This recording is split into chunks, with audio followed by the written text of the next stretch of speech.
Hi, I'm your L7 movie guy, PR Marks. This is the show for all your movie streaming recommendations and reviews. Let's get started. First up we have is Mike and Nick and Alice. This is a 2026 action comedy directed by Ben David Grubnitsky, starring Vince Vaughn, James Marsden, and the lovely Isa Gonzalez. About two gangsters and the woman they love navigating through a dangerous night involving organized crime and a time machine. Time machine? I didn't know you had a time machine. I'm sorry, Brian, is my time machine not as good as your time machine? Now, when I heard Vince Vaughn was coming out with a new movie, I was definitely interested and tried my best to stay away from this film's trailer as much as humanly possible. And let me just tell you, I am so glad that I did because, wow, this was a big surprise in so many different levels. You're kidding. Are you telling me the truth? Sure, the film comes with its cliche moments here and there, but it also comes with its extremely funny moments as well as its good action entertainment. That for sure will make the fans of this crime genre pretty much very happy. Terrific.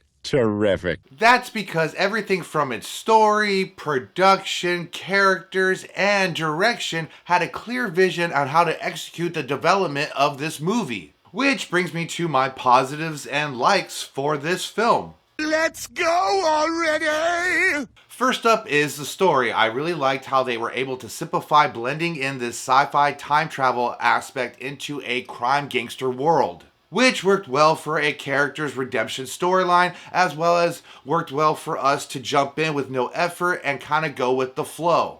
Well, that's easy enough. Speaking on characters and the actors who played them, I would say this is the second thing that I liked about this film. That's because I would say that everybody did a fantastic job with their character and their performances and really knew what their character needed to be. Whether it was characters that were extremely immature comic reliefs, boss leader type figurehead, a love interest for two main characters, or even a badass anti-hero character, they all knocked it out of the park for all their comic funny moments as well as their, serious dramatic moments. Don't be so dramatic. That's my thing. The third thing that I would say that I really liked about this film was the production's pacing, the cinematography's overall stylistic choices, as well as the editing. Cause for one, the film does not tend to drag along or skip a beat when it comes to its action comedy. But also too looked extremely gorgeous for all its warm colors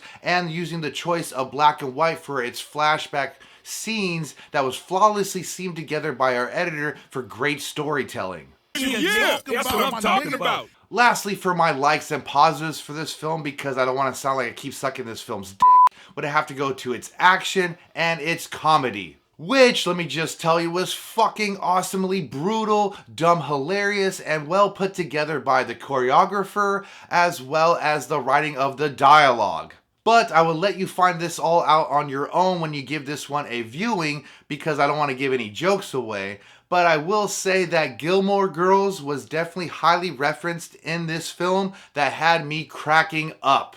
I'll take your word for it. So now for my negatives and dislikes for this film, I would say they aren't very many, but more like minor nitpicks if anything else. The first thing I noticed when it came to this film was the overuse of this frames per second speed like slow motion trick. It's supposed to represent chaotic movement or anticipation of something that is going to happen in the film, and we've seen it many times in other films before. I never really liked it. I just find it very choppy and kind of, annoying. That's annoying. Then comes to the second thing I do not like about this film, and that is for the fact they try way too hard to basically make us feel some type of emotional connection as well as sympathy towards our main characters, when in reality, they're nothing but a bunch of criminals and killers. For example, they try to add in this love angle aspect between our three main characters that is filled with ups and downs and as well as awe moments for people viewing this, but is really just there to make you forget that they are basically bad people. But let's be honest, we'll never forget. Hey Greg, why don't you go piss your pants again? That was like 8 years ago, asshole. People don't forget. Lastly, for my negatives and dislikes for this one, it would have to be the very, very ending of this film. Because for the fact it was done in a way that was too nicely wrapped up for its overall crime comedy genre, as well as a cheap way of making the audience be happy. Which I understand that this ending has worked many times before in other films. I just felt like if they just did it in a different way or gone a different direction with it, it could have had more of an impact towards its comedy as well as the overall tone of the film that could have made something different or more unique. Whatever.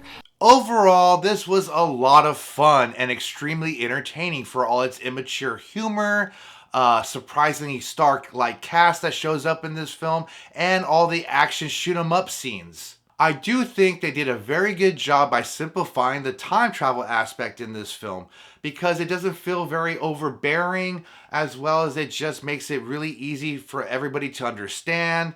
And it just worked. It worked really well for its comedy approach as well as its action approach. It's okay. We know. The only thing that bugged me was like minor details throughout the film, but nothing really too major. The only major one I would have to say was pretty much the very ending because it just felt like a cheap way to go out and unsatisfying for me at least, and I'm kind of curious what you have to think about it. But overall, I do think that people are going to be much more happier with this one and more satisfied, and that is why I'm going to give this one a yay. But for an audience thumb scale, it's going to be a 4 out of 5. Last up we have is The Comeback Trail. This is a comedy film about two down-on-their-luck movie producers that owe money to the mob and try to scam an insurance policy by staging an accidental death of an aging movie star during production. Scams make me so horny. Now, after watching this film's trailer, I got sudden reminders of other films, such as the film The Producers, or that one film with Eddie Murphy and Steve Martin called Bowfinger, but with a little bit of grindhouse cheesiness inspiration added in. Then, after watching this one, I noticed it had a lot to offer when it came to its all-star cast, dark tone humor, as well as its light-hearted story. Wait for it. That, unfortunately, is a little bit cheesy with its approach and predictable pacing that will have you shaking your head here and there. Which brings me to my negatives and dislikes for this film because, well, I'm a like that. It's a little harsh. I didn't like the use of some of the special effects or CGI that was put into this film because, well, it didn't fit the overall tone, it didn't look good, and it just looked crappy. And what I mean by that is if you're going to have a movie about two movie producers that have no budget and they make these crappy grindhouse movies with these practical effects that look not real, but they have some kind of charm to them, then why the fuck are you going to have them have a bigger budget in this movie to make a movie that has even crappier CGI? It doesn't make any sense and it fucking pisses me off. Oh, okay. Someone woke up on the wrong side of bed this morning. Which, moving on to my second gripe with this film, and that is the budget and how they pissed it all away on getting big name celebrities to be in this film. That's because by having all these big name celebrities be attached to this project, it becomes the selling point for this project to be made, which ultimately the story development suffers from it, as well as other things involving the production. That's very true.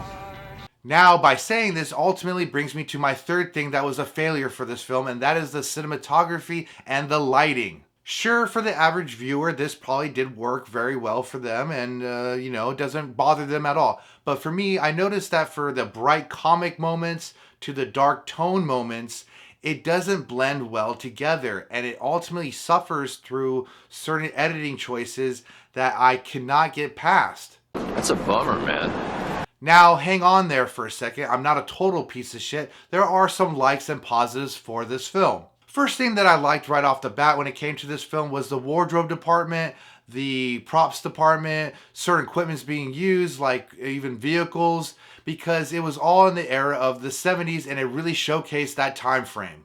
Now we're cooking with gas. Then that brings me to my second likes or positives for this film, and that would have to be the actors and their characters. Basically, certain actors and characters, though. Sure, everybody in this was decent enough and really, did their best when it came to delivering of their dialogue for what was written for them and tried their best to showcase every comedic punchline or physical comedy or even serious tone whenever they had a serious moment. But the major standouts for me would have to be Morgan Freeman and Tommy Lee Jones. For the fact that Morgan Freeman plays this gangster type character that's like sympathetic whenever he's trying to be mean, and he just has the most comedic timing and funny moments delivering his dialogue. I just really appreciated his approach with the character, and he definitely had the best like funny moments in this film. Then there's Tommy Lee Jones, which not only was it great to see him in a movie again, he just absolutely killed it with his comic approach, but also really embodied this Western suicidal retired movie star that is just fed up with life. It is a hard knock life. Then lastly, for my positives and likes for this film, and it would have to go to the overall story idea. And that idea is basically about a movie within a movie that is trying to make a movie. It is very clever. I like the overall owing the money approach to bad people to make a movie. Everything worked in that kind of idea. And I just think when it comes to movie magic, to see how movies are being made while watching a movie is a lot of fun. That's fantastic! In the end, this is not a terrible movie by all means, and I know this is a short review for this film, but that's because of what I'm going to say next. All right, party's over. Which is, even though this film has a great idea and an all-star cast that includes Robert De Niro out of all people, it just doesn't have the level of caliber or careness towards a project like this. It just felt like they honed it in. They rapidly made this movie just to get it out there. It just didn't work. Certain things about the film were, yes, entertaining and interesting and funny, and definitely check it out depending on your age range. Yeah, I just didn't like it. So I'm going to have to give this one a nay. But for an audience thumb scale, it's going to be a 2 out of 5. Well, that's all the time we have. As always, smash that like and subscribe button. And if you liked any of the movies we discussed, please leave a comment down below. Thank you for watching, and may the movies be with you. Lates.